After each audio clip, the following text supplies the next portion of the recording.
You submit the claim. The screen says it was received. Then you check again tomorrow, and the status looks exactly the same. A week later, you are asking the question almost every veteran asks, is nothing happening, or am I missing something? That quiet period can feel like a problem you are supposed to solve, even when you don't know what the status label actually means. Welcome to the Veteran Benefits Reset Podcast, where we help veterans and their families better understand the VA disability benefits process one step at a time. I'm your host, Cameron Burrell, a U.S. Army veteran and founder of VetBiz Media. Today, we are focusing on what may happen after a VA disability claim is submitted and what you can responsibly do while the process continues. Here is the central idea. After you file, your job is not to predict the VA's timeline. Your job is to manage the things you can control: your records, official requests, scheduled appointments, and your questions. The claim may move through different activities, and those activities may not happen in the same order for everyone, but a simple system can keep you prepared without turning the portal into a scoreboard. This is general education, not individualized legal or medical advice. It does not replace guidance from a VA-accredited veteran service organization, claims agent, or attorney. Every veteran's service history, medical situation, evidence, and claim path is different. Processing times and required steps can vary, so use your official VA notices and current VA resources as the controlling information for your situation. When a claim is submitted, the first work is usually administrative. The VA receives the submission, records it in the system, identifies the issues that were filed, and determines what information may be needed for the next steps. You might hear people call this intake or initial processing. In plain language, the file is being opened, recorded, and routed. That confirmation is important, but it is not a decision. It tells you the submission entered the process.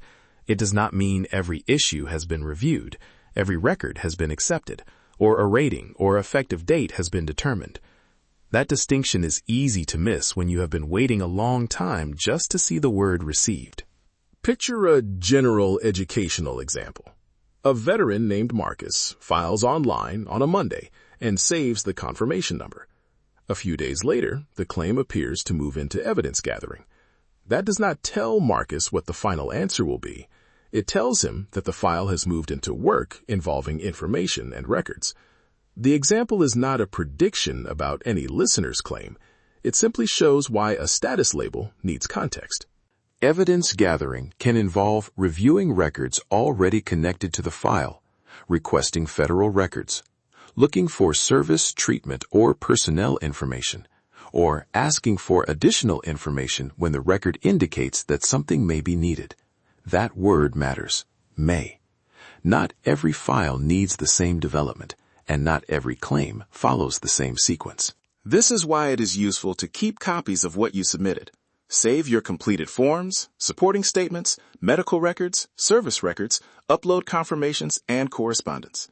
If you mailed something, keep a copy of the document and whatever mailing record you have.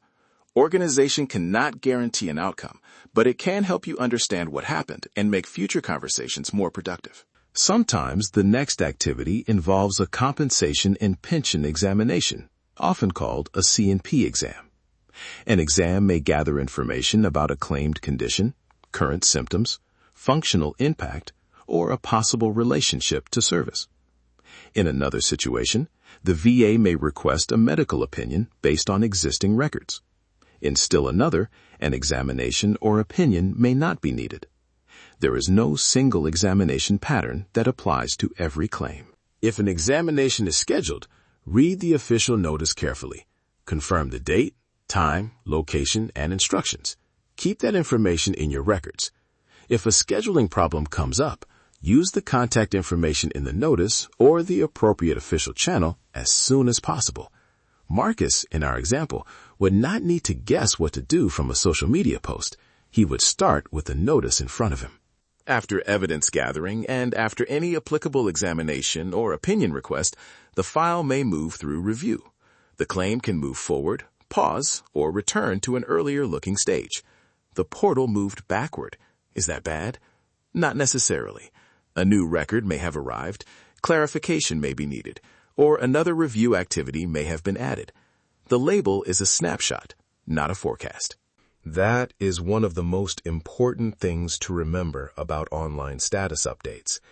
They can show where the claim appears to be at a particular moment, but they usually cannot explain every task happening inside that stage.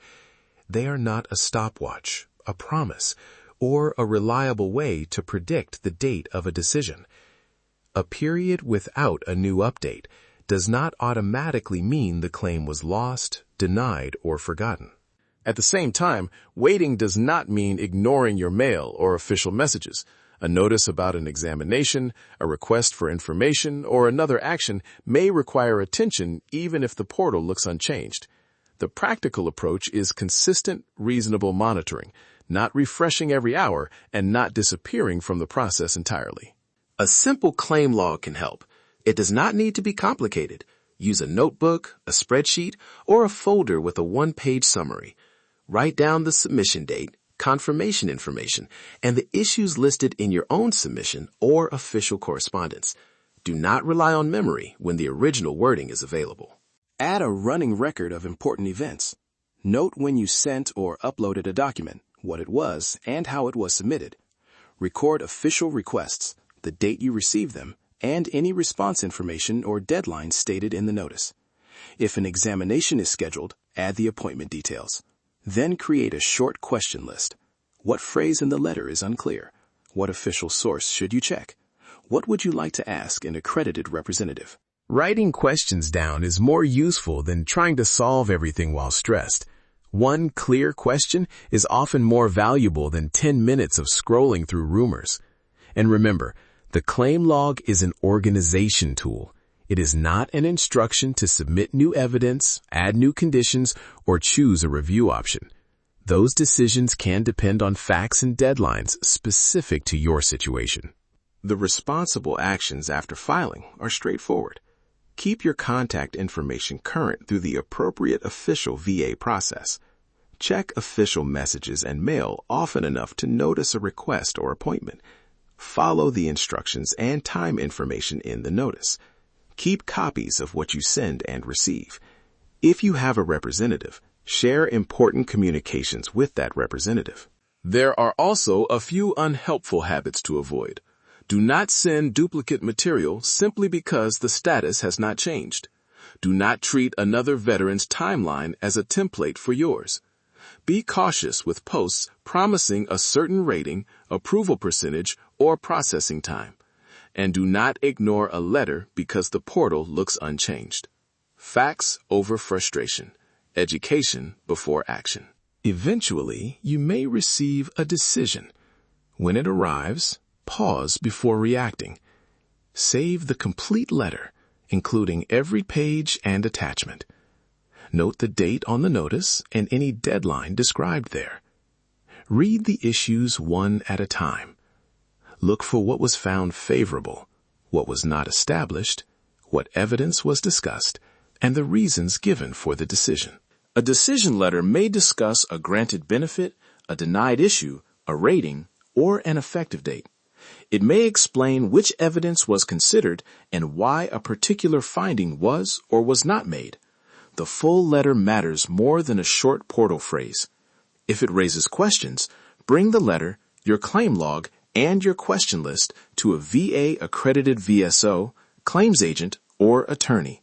You do not need a perfect explanation to begin that conversation. So here is the roadmap in one breath. After filing, the VA may handle intake, gather evidence, request an examination or opinion when applicable, review the file, prepare a decision, and send notification. Those activities can overlap, repeat, or vary. Your part is simpler. Save what you submitted, watch for official requests, attend scheduled appointments, and keep a list of questions.